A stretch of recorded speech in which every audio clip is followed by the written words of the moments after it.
Hello दोस्तों, स्वागत है आपका हमारे यूट्यूब चैनल में। आज के वीडियो में हम लोग डिजिटल एजुकेशन के लॉजिक गेट्स के लेकर इम्पोर्टेंट क्वेश्चंस करने वाले हैं। यानी आज के वीडियो में जो क्वेश्चंस होंगे आपको सारे क्वेश्चन लॉजिक गेट्स के लेकर होंगे और उनसे एमसीक्यू लेकर क्वेश्चंस हम लोग आज के वीडियो में करने वाले हैं। तो चलिए शुरू करते हैं और बढ़ते हैं हम लोग पहले सवाल पर। इसमें कह रहा है कि algebra of logic is termed as, है ना। जब लॉजिक गेट में बात करते हैं और उसका अलजेब्रा को कहा जाता है क्या, तो उसे बूलियन अलजेब्रा कहा जाए। बूलियन अलजेब्रा, एक चीज़ जान लीजिए, बूलियन अलजेब्रा में 2 नंबर्स का ज़्यादा इस्तेमाल होता है। वो क्या होता है? 0 और 1 का, है ना। ये 2 नंबर का इस्तेमाल ज़्यादा होता है। तो फिलहाल इस क्वेश्चन का आंसर आपका हो जाएगा option number B, Boolean algebra. दूसरे सवाल पर आते हैं। इसमें कह रहा है कि Boolean algebra can be used. आखिर बूलियन अलजेब्रा का यूज कहाँ होता है, किस काम में इसका इस्तेमाल होता है? तो इसका इस्तेमाल होता है डिजाइनिंग ऑफ डिजिटल कंप्यूटर्स, यानी कि डिजिटल कंप्यूटर जिसको होते हैं, जो भी होते हैं, उसको डिजाइन करने में बूलियन अलजेब्रा का इस्तेमाल होता है। अगले सवाल पर देखते हैं। ये कह रहा है कि a dash value is represented by a Boolean expressions. जब हम बूलियन एक्सप्रेशन लेंगे तो क्या चीज़ कौन सा वैल्यू का इस्तेमाल होता है? तो बूलियन वैल्यू इस्तेमाल होता है। बूलियन वैल्यू यानी कि 0 और 1 का इस्तेमाल होता है। ठीक है, नेक्स्ट सवाल पर आते हैं। इसमें क्या रहा है कि what are the canonical form of Boolean expressions. ठीक है, कोनोनिकल फॉर्म्स होते हैं SOM और POM, यानी कि ऑप्शन नंबर जो है ऑप्शन नंबर डी हो जाएगा। ठीक है, अगले सवाल पर आते हैं। इसमें क्या रहा है कि which of the following is the universal logic gate. ध्यान रखिएगा, यूनिवर्सल लॉजिक गेट काफ़ी इंपॉर्टेंट है। तो यूनिवर्सल होता है ऑप्शन नंबर सी, नंद और नॉर गेट। ठीक है, आप लोग से कभी पूछ सकता है कि जैसे बेसिक लॉजिक गेट क्या होता है। ठीक है, इस चीज़ को भी ध्यान रखेंगे। बेसिक लॉजिक गेट क्या होता है? आपको यूनिवर्सल लॉजिक गेट बोला जाए तो आप बोलेंगे नंद और नॉर। वहीं पर आपका आता है बेसिक लॉजिक गेट, हमने यहाँ पर दिया हुआ है। बेसिक लॉजिक गेट पूछा जाए तो आपका होगा और गेट, एंड गेट और नॉट गेट।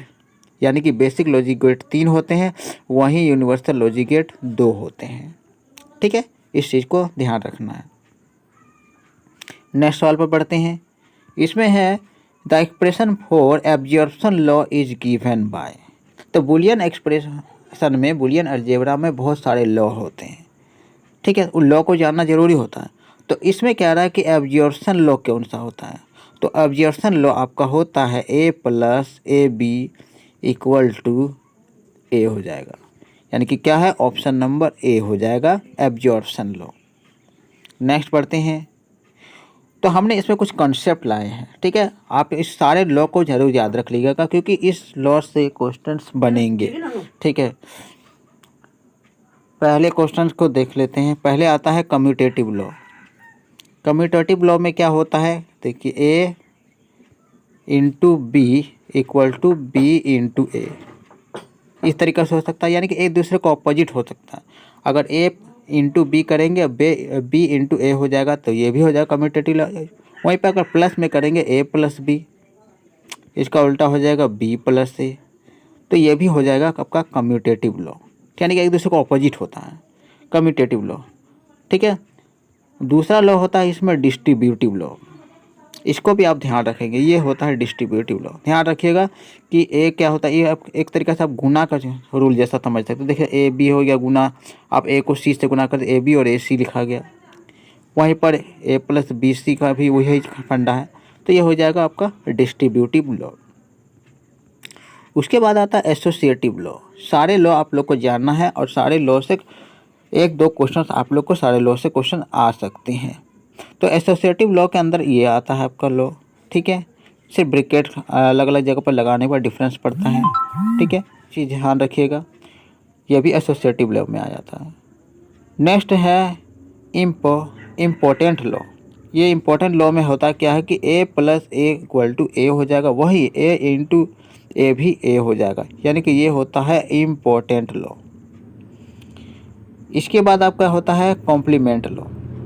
कॉम्प्लीमेंट लॉ में क्या होता है कि a into A equal to 0 हो जाएगा, अपना कॉम्प्लीमेंट एक दूसरे को उल्टा होता है, वहीं a plus B equal to 1 हो जाता है।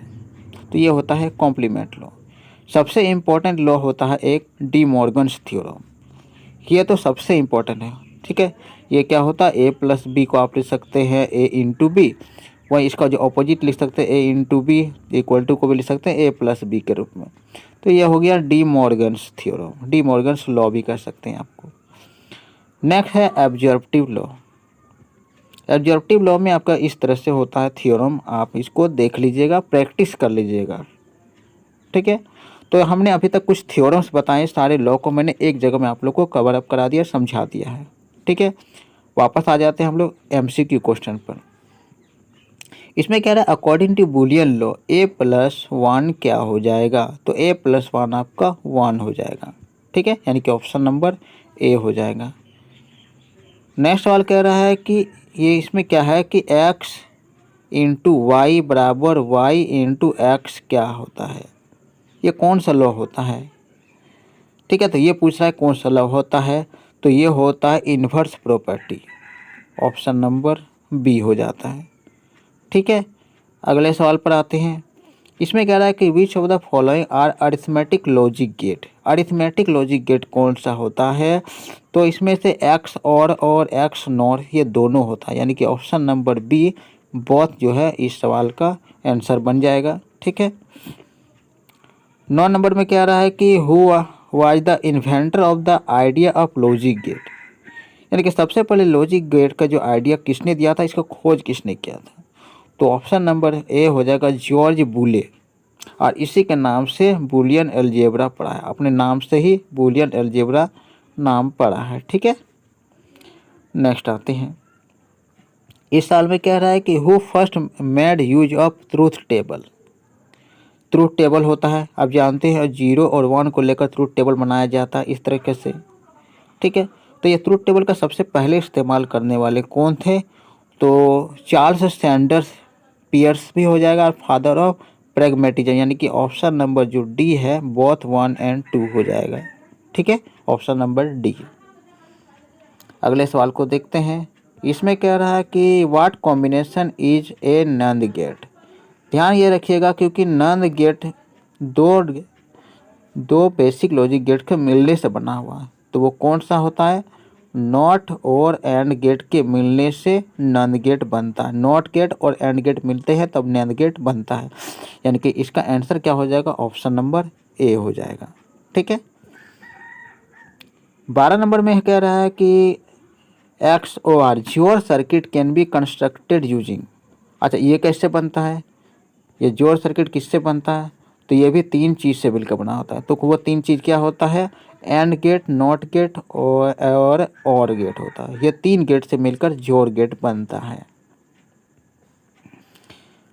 इस सवाल को देखते हैं 13 नंबर में, which of the following are the arithmetic logic gates, लगता है ये क्वेश्चन रिपीट हो गया, ये दोनों हो जाता है, यानी कि ऑप्शन नंबर जो सी है इस सवाल का आंसर हो जाएगा, दोनों होता है, ठीक है।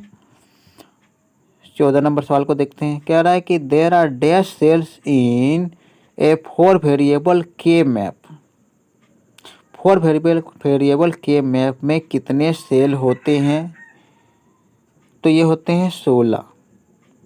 तो ये कैसे आया, तो क्योंकि 4 वेरिएबल है, 4 लिखेंगे पावर में 2 लिख देना है, तो आपका कितना आ जाता है 16, है ना। 2 वेरिएबल आपको बोलता तो 2 का पावर में 2 लिख देते तो 4 हो जाता, यानी कि जो भी नंबर रहेगा उसका पावर में 2 कर देना है तो उसका सेल्स निकल जाएगा, ठीक है। तो फिलहाल इस सवाल का आंसर हो जाएगा ऑप्शन नंबर बी।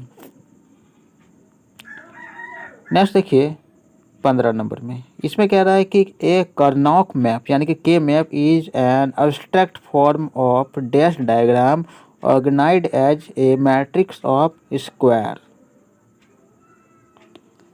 ठीक है।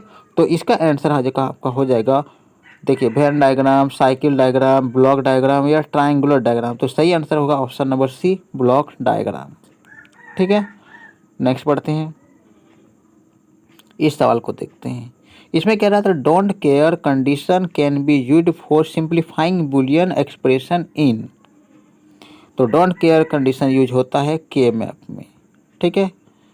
अगला सवाल देखते हैं। 17 में क्या रहा है कि entries known as dash mapping.